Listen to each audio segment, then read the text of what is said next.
मेरे प्यारे हिंदी के प्रतियोगी अभ्यर्थियों, हिंदी वाग्धारा चैनल में आज आपका पुनः स्वागत है। इस उम्मीद और अपेक्षा के साथ कि आप अपने परीक्षा की तैयारी, अपने कंपटीशन की तैयारी में पूरी तरह से संलग्न होंगे, क्योंकि आने वाले सत्र में अब परीक्षाओं का दौर आने वाला है और इसी उम्मीद और अपेक्षा के साथ आप पूरी तरह से संलग्न होंगे और अपने भविष्य के प्रति चिंतित रहते हुए अपनी तैयारी में सुदृढ़ता प्रदान कर रहे होंगे। इसी उम्मीद और अपेक्षा के साथ कि श्रृंखला के प्रश्न आपकी हिंदी को बहुत ही मजबूती प्रदान करेंगे। यदि आप श्रृंखला के सभी प्रश्नों का शुरू से अंत तक अध्ययन कर रहे हैं तो ये सारे प्रश्न किसी न किसी परीक्षा में पूछे गए हैं और बार बार रिपीट होते हैं, तो इसलिए आप इनका अध्ययन जरूर कर रहे होंगे। आइए आज आगे बढ़ते हुए हम लोग अगली श्रृंखला के पहले प्रश्न की शुरुआत करते हैं। पहला प्रश्न है हमारा, आदिकाल के कवि नहीं हैं। ए अमीर खुसरो, बी विद्यापति, सी चंद्रवरदाई, डी बिहारी। तो हम जानते हैं अमीर खुसरो, विद्यापति, चंद्रवरदाई, नरपतनाल ये सब जो है हमारे आदिकाल के कवि हैं। बिहारी जो है हमारे रीतिकाल के हैं, इसलिए विकल्प डी असंगत है। प्रश्न नंबर 2, पश्चिमी हिंदी किस अपभ्रंश से निकली है? ए सौरसेनी, बी प्राचड़, सी मागधी, डी अर्धमागधी। तो अर्धमागधी हम जानते हैं हमारी पूर्वी हिंदी, जिसको आप ट्रिक के रूप में याद करते हैं ए बी सी, अवधी, बघेली, छत्तीसगढ़ी। मागधी को भी आप जानते हैं, जिसमें उड़िया, असमिया, बंगाली, बिहारी ये हमारी भाषाएं हैं। बी प्राचड़, प्राचड़ में सिंधी प्राचड़ अपभ्रंश से है और ये जो है पश्चिमी हिंदी जो है ये सौरसेनी अपभ्रंश से निकली है। सौरसेनी में जानते हैं आप गुजराती है, राजस्थानी है, पश्चिमी हिंदी है, इसलिए विकल्प ए हमारा सही हो जाएगा, सौरसेनी। अगला प्रश्न नंबर 3, किसी भाषा के बिगड़े हुए रूप को कहते हैं? ए अपभ्रंश, बी पाली, सी प्राकृत, डी सभी। वैसे हमारी हिंदी संस्कृत से विकृत हुए शब्दों में होती हुई पाली प्राकृत अपभ्रंश से आई, लेकिन मूल रूप से अगर प्रश्न पूछा जाए किसी भाषा के बिगड़े हुए रूप को कहते हैं तो अपभ्रंश ही मानेंगे, इसलिए किसी भाषा का बिगड़ा हुआ रूप अपभ्रंश ही होता है। विकल्प ए हमारा सही हो जाएगा। प्रश्न नंबर 4, छायावाद के ब्रह्मा विष्णु महेश कहे जाते हैं? ए जयशंकर प्रसाद, बी सुमित्रानंदन पंत, सी सूर्यकांत त्रिपाठी निराला, डी सभी। तो हम जानते हैं छायावाद के ब्रह्मा विष्णु महेश को हमें दिमाग में रखते हैं प्रसाद, पंत, निराला। उन्हीं का पूरा नाम दिया गया है जयशंकर प्रसाद, सुमित्रानंदन पंत, सूर्यकांत त्रिपाठी निराला, इसलिए विकल्प डी हमारा सही हो जाएगा, सभी। प्रश्न नंबर 5, अब तक कितने विश्व हिंदी सम्मेलन हो चुके हैं? ए 3, बी 10, सी 11, डी 12। तो हम जानते हैं अब तक 12 विश्व हिंदी सम्मेलन हो चुके हैं, इसलिए विकल्प डी हमारा सही हो जाएगा, 12। प्रश्न नंबर 6, पहला और अंतिम विश्व हिंदी सम्मेलन कहाँ हुए? A Bharat Fiji, B Bharat Mauritius, C Bharat Suriname, D कोई नहीं। तो हम जानते हैं पहला विश्व हिंदी सम्मेलन हमारा भारत में हुआ था और अंतिम 12वां जो है फिजी में हुआ था, इसलिए विकल्प ये सही हो जाएगा, भारत फिजी। प्रश्न नंबर 7, विश्व हिंदी दिवस कब मनाया जाता है? ए 10 जनवरी, बी 14 सितंबर, सी 5 सितंबर, डी कोई नहीं। तो विश्व हिंदी दिवस जो है हमारा 10 जनवरी को मनाया जाता है, इसलिए विकल्प ए हमारा सही हो जाएगा। 14 सितंबर को अपने देश में मनाया जाता है, 5 सितंबर को शिक्षक दिवस मनाया जाता है, इसलिए विकल्प ए हमारा सही हो जाएगा। प्रश्न नंबर 8, हिरण्यगर्भ पर्याय है? ए ब्रह्मा, बी उपेंद्र, सी कामार्य, डी कोई नहीं। तो हिरण्यगर्भ, हिरण्य का शाब्दिक अर्थ आप जानते हैं सोना होता है, गर्भ जिनकी उत्पत्ति सोने के गर्भ से अर्थात सोने के अंडे से हुई, वो जो है ब्रह्मा जी की है। माना जाता है कि सोने का अंडा मृणाल से कमल नाल से होते हुए ऊपर निकला और फूट करके ब्रह्मा जी की उत्पत्ति हुई, इसीलिए इनका एक पर्याय स्वयंभू होता है, स्वयंभू भी है। विकल्प ए हमारा सही हो जाएगा, ब्रह्मा। प्रश्न नंबर 9, किसी भी वर्ग का पहला, तीसरा, पांचवा तथा अंतस्थ वर्ण एवं सभी स्वर हैं? ए अल्पप्राण, बी महाप्राण, सी घोष, डी अघोष। तो अघोष हम जानते हैं किसी भी वर्गीय व्यंजन का, किसी भी वर्ग का प्रथम एवं द्वितीय तथा तीनों सा होते हैं। घोष जो है किसी या सघोष किसी भी वर्ग का तीसरा चौथा पांचवा, और या रा ला वा और हा, ये होता है घोष। महाप्राण किसी भी वर्ग का दूसरा और चौथा तथा ऊष्म वर्ण सा सा साहा होते हैं। अल्पप्राण किसी भी वर्ग का पहला तीसरा पांचवा अंतस्थ तथा सभी स्वर अल्पप्राण होते हैं, इसलिए विकल्प ए हमारा सही हो जाएगा। प्रश्न नंबर 10, अर्ध विवृत स्वर हैं। ए आ आई औ, बी आ ई उ ऊ, सी ए ओ, डी आ। तो आ को हम जानते हैं ये विवृत स्वर है, और ए ओ जो है ये हमारा जो है उसमें जाएगा अर्ध समृत में। ई उ ऊ ये समृत में जाएगा।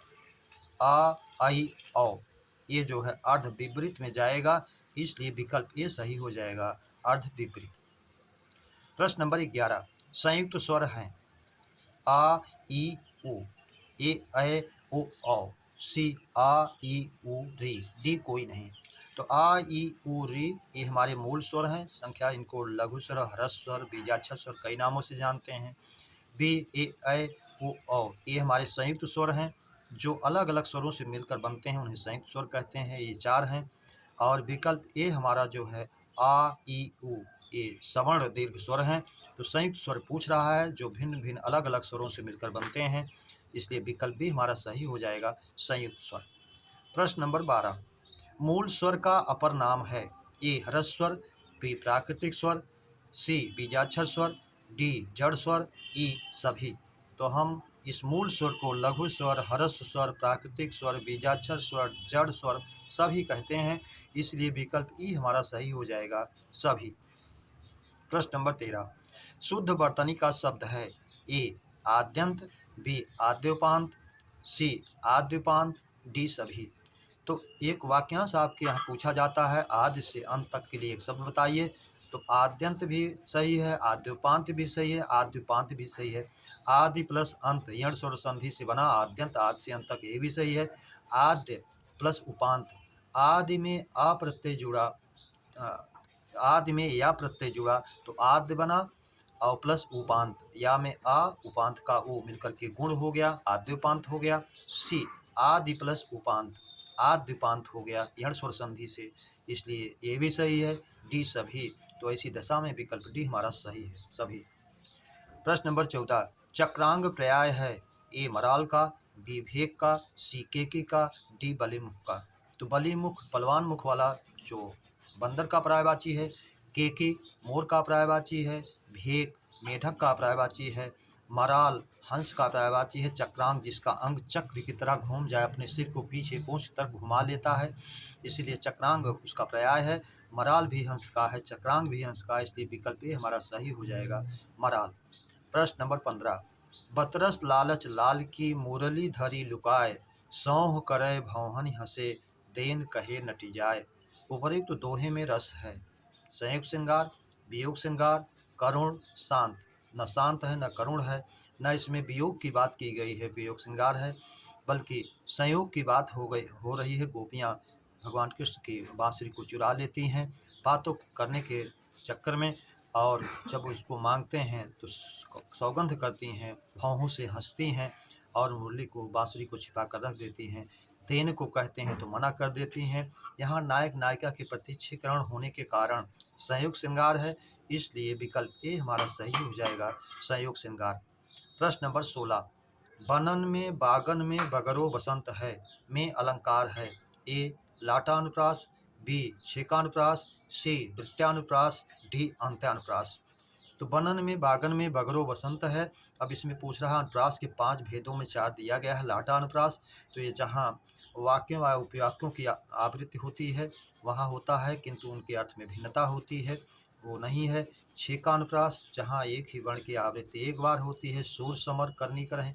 वृत्त्यानुप्रास जहाँ पर एक ही वर्ण एक से अधिक बार यानी 2 से अधिक बार बनन में बागन में रघुपति राघव राजा राम, इस तरह से आए तो वहाँ होता है तरन तनुजा तट तमाल तरुवर, तो वृत्त्यानुप्रास होता है, इसलिए विकल्प सी हमारा सही हो जाएगा।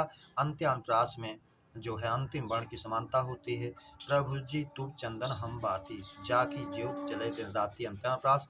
एक पांचवा होता है श्रुत्यानुप्रास, जिसमें श्रुति माधुर्य होता है। दिनांत था थे दीना नाट तूपते, सधे नुआते गृह ग्वाल बाल थे, उसका उदाहरण है। प्रश्न नंबर 17, जब बनती है मीत मोहनी तभी सफलता, करिए जमकर प्रीत न लेकिन भूला विफलता। में छंद है, ए चौपाई, बी रोला, सी गीतिका, डी हर गीतिका। तो हम देखते हैं इसमें कौन सा छंद है, गिन लेते हैं।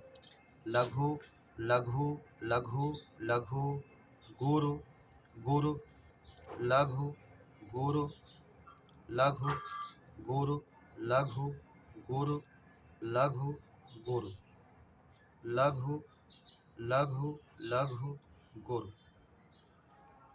तो 2 1 3 1 4 1 5 2 7 1 8 2 10 1 11 2 13 1 14 2 16 1 17 2 19 2 21 2 23। तो 2 फिर से गिन लेते हैं, 1 2 3 4 2 6 2 8 1 9 2 11। तो 11 पर यति हो गई है और उसके बाद जो है ये अतिरिक्त लग गया है, ये अतिरिक्त बढ़ के लग गया है। 2 1 3 2 5 1 6 2 8 1 9 1 10 1 11 2 13। 11 और 13 पर यति है और पूरी पंक्ति में 24 मात्राएं हैं, इसलिए रोला होगा। तो विकल्प हमारा सही हो जाएगा बी, रोला। प्रश्न नंबर 18, सपत्नी सपत्नीक समश्रुत भिन्नार्थक शब्द का अर्थ है। सौत पत्नी के साथ, बी पत्नी अपत्नी, सी दोनों, डी कोई नहीं। तो जानते हैं सपत्नी जो है सौत का तत्सम है, सपत्नीक पत्नी के साथ, तो सौत और पत्नी के साथ, विकल्प ए हमारा सही हो जाएगा। प्रश्न नंबर 19, यौगिक शब्दों के निर्माण की विधियां हैं। ए उपसर्ग, बी प्रत्यय, सी संधि, डी समास, ई सभी। तो यौगिक शब्दों के निर्माण की विधियां जो हैं ये चारों हैं, उपसर्ग प्रत्यय संधि समास, चारों विधियों से बनता है, इसलिए विकल्प ई हमारा सही हो जाएगा सभी। किस शब्द के सभी शब्द रचना के बनावट या बनावट के आधार पर, यहाँ रचना या बनावट के आधार पर सभी शब्द प्रायः बहुव्रीहि होते हैं। रूढ़, यौगिक, योगरूढ़, सभी।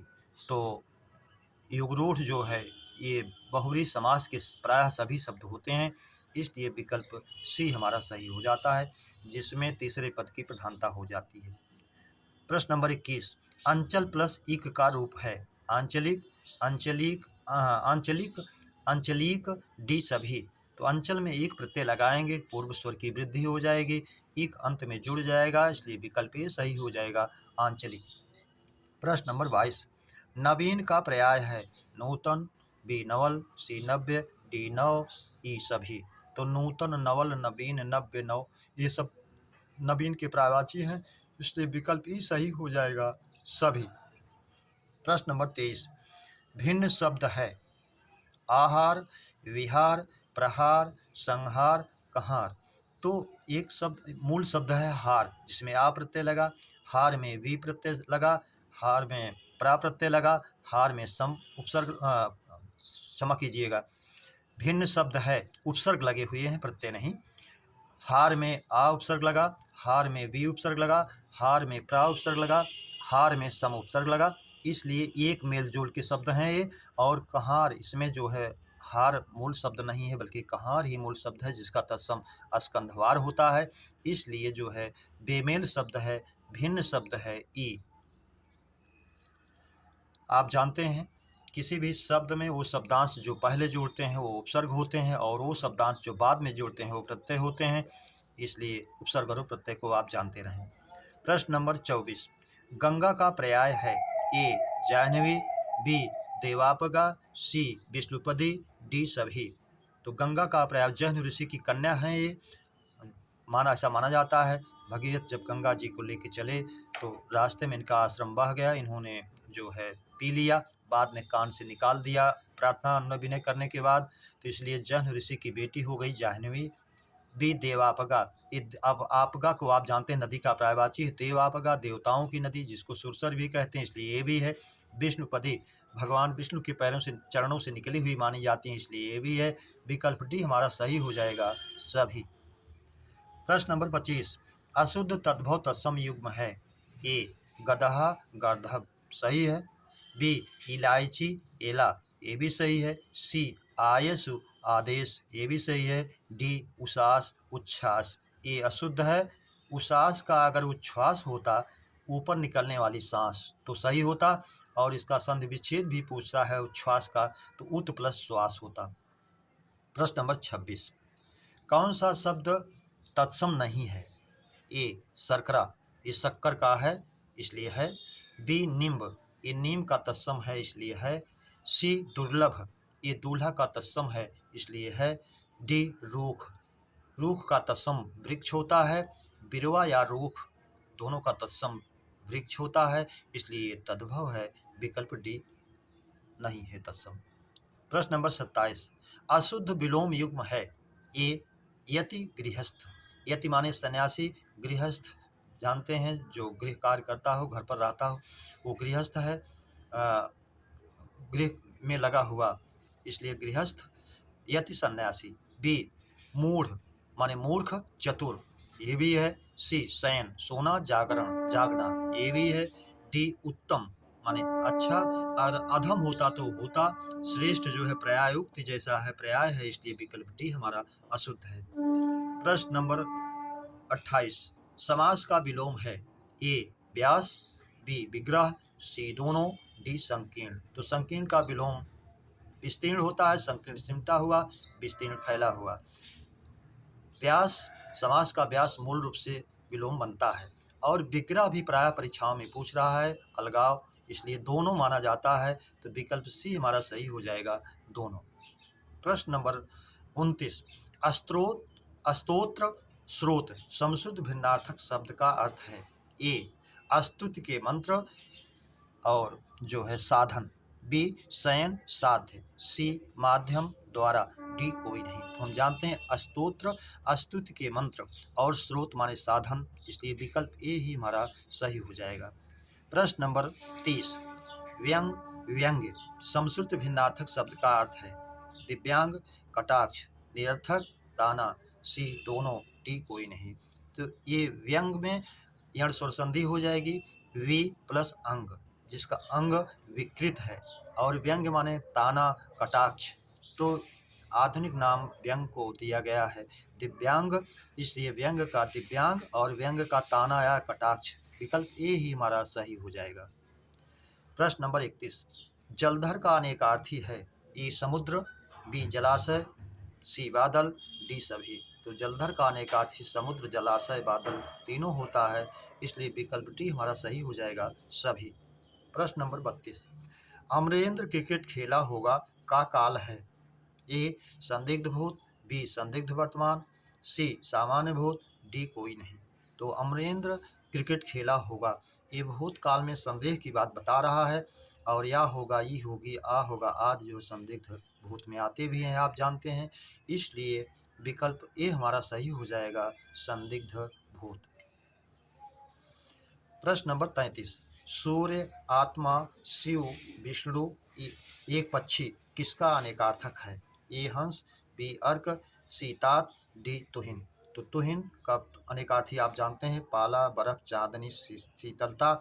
सी का तात का भी जानते हैं, पिता, पूज्य, गुरु, भाई, मित्र, धारा, मर्म, बड़ा। अर्क का होता है, तात का होता है, अर्क का होता है सूर्य, मदार का पौधा, इंद्र, स्फटिक, काढ़ा, ये आप जानते हैं, ये भी नहीं है। हंस, सूर्य, आत्मा, शिव, विष्णु, एक पक्षी, ये हंस के होते हैं, इसलिए विकल्प ए हमारा सही हो जाएगा। प्रश्न नंबर 34, ऊंट की पीठ पर रखकर चलाई जाने वाली तोप, वाक्यांश का एक शब्द है। घुड़नाल, घोड़े की पीठ पर रखकर चलाई जाने वाली तोप घुड़नाल। शतुरनाल, ऊँट की पीठ पर रखकर चलाई जाने वाली तोप शतुरनाल, इसलिए विकल्प बी ही सही हो जाएगा। गजनाल, हाथी की पीठ पर रखकर चलाई जाने वाली तोप गजनाल होगा। हरावल, सेना का सबसे आगे चलने वाला भाग हरावल कहा जाता है, इसलिए ये भी नहीं है। और सेना के पीछे चलने वाला भाग पूछे तो उसे आप प्रतिसर के रूप में जानें। मेरे प्यारे बच्चों, इस श्रृंखला के प्रश्नों की चर्चा पर चर्चा हम लोगों ने विधिवत किया। उम्मीद करता हूँ ये श्रृंखला आपको बेहतर लगी होगी। अगर ऐसा है तो इसे सब्सक्राइब, लाइक और शेयर जरूर करें। यही उम्मीद और अपेक्षा आपसे है। अगली श्रृंखला के मिलने तक आप लोगों की उज्जवल भविष्य की कामना के साथ सभी को हृदय से धन्यवाद। जय हिंद।